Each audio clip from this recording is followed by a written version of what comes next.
अच्छा, अभी मैं आपको एक, आज हमने बहुत बार क्षमा भाव की बात की, तो मैं एक ब्यूटीफुल एग्जांपल देती हूँ कि मेरे को ये बताओ, सब लोग एग्री करेंगे कि माँ बच्चे को कितना प्यार करती है।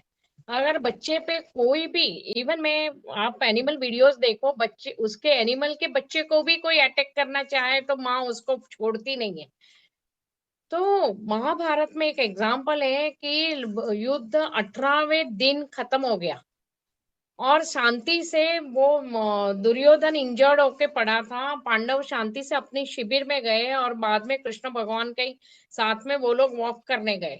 इधर इंजर्ड दुर्योधन के पास उसका फ्रेंड अश्वत्थामा आता है और पूछता है कि तेरी क्या विश है लास्ट, क्योंकि उसके प्राण नहीं निकल रहे थे। तो वो बोला कि मेरी इच्छा है कि भले युद्ध समाप्त हो गया पर मैं पांडवों के कटे सर देखना चाहता हूँ, तो मेरे प्राण निकल जाएंगे। तो उसकी इच्छा पूरी करने के लिए अश्वत्थामा पांडवों के शिविर में जाता है। रात का टाइम है, अंधेरा हो चुका है। पहले तो वो अनएथिकल था कि सूर्यास्त के बाद कोई युद्ध नहीं होगा, युद्ध समाप्ति के बाद भी युद्ध करना वो अनएथिकल ही था। फिर भी अपने मित्र प्रेम में वो जाते हैं और शिविर में जो 5 पांडव पुत्र सोए होते हैं उनका शीश काट देता है। फिर हंगामा मच जाता है, द्रौपदी आती है बिलखती रोती बिलखती, क्योंकि उसके तो 5 पुत्र खत्म हो गए। तो कृष्ण भगवान फिर अश्वत्थामा को द्रौपदी को सौंपते हैं कि बोले इसका न्याय तू ही करेगी, क्योंकि आप माता हो और आपकी 5 संतान का वध किया है। तो द्रौपदी क्या जजमेंट देती है मालूम है?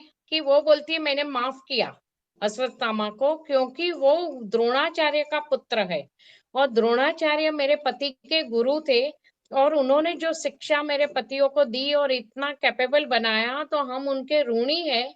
तो उसके पुत्र को मैं कोई पनिशमेंट नहीं करना चाहती, मेरी ओर से माफ है। तो कितनी बड़ी ये माफी का एग्जाम्पल है कि माँ होके 5 पुत्र का कटा हुआ सिर देखते हुए भी वो उसको माफ कर देती है। और उसके पीछे राज ये है कि द्रौपदी भी हर चीज से फ्री होना चाहती है, क्योंकि वो अग्नि से पैदा हुई तो वो तपस्विनी तो थी।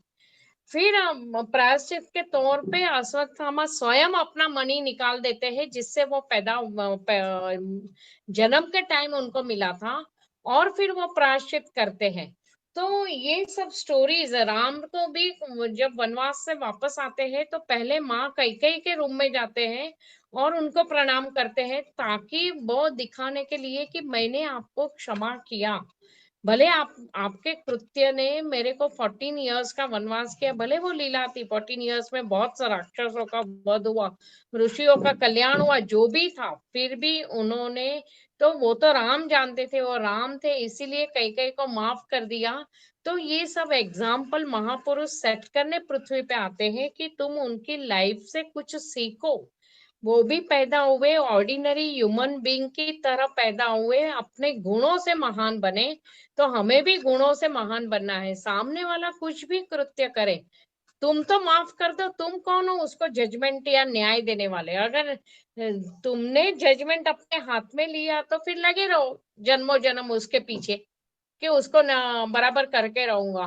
फिर वो जन्म जन्म खींचता जाता है, क्योंकि वो एक दूसरे को छोड़ने को तैयार नहीं है। गुरु भी कुछ नहीं कर सकता है इसमें, जब तक आप स्वयं को माफ नहीं करते। उसमें क्या होता है कि आप दूसरों को तो बाद में माफ करते हो, पहले आप स्वयं को माफ कर देते हो। स्वयं को माफ करने का अर्थ हुआ कि आपने स्वयं के एंगर को, स्वयं के दुख को, हर्ट फीलिंग को, सारी फीलिंग को माफ करके उससे फ्री हो गए। जब आप फ्री हो जाते हो तब जाके आप दूसरों को माफ कर पाते हो। और वो माफी जब हृदय से होती है तो आप देखना वो स्वयं खुद का तो ट्रांसफॉर्मेशन करती है, पर दूसरों का भी कभी कभी ट्रांसफॉर्मेशन हो जाता है। पर अपेक्षा मत रखना। अपेक्षा रखी कि हाँ मैं सुधर जाऊं तो सामने वाला भी सुधर जाए, तो कभी कभी वो डिजायर्ड रिजल्ट नहीं मिलता, क्योंकि अपेक्षा है कहीं ना कहीं वो 100% नहीं है।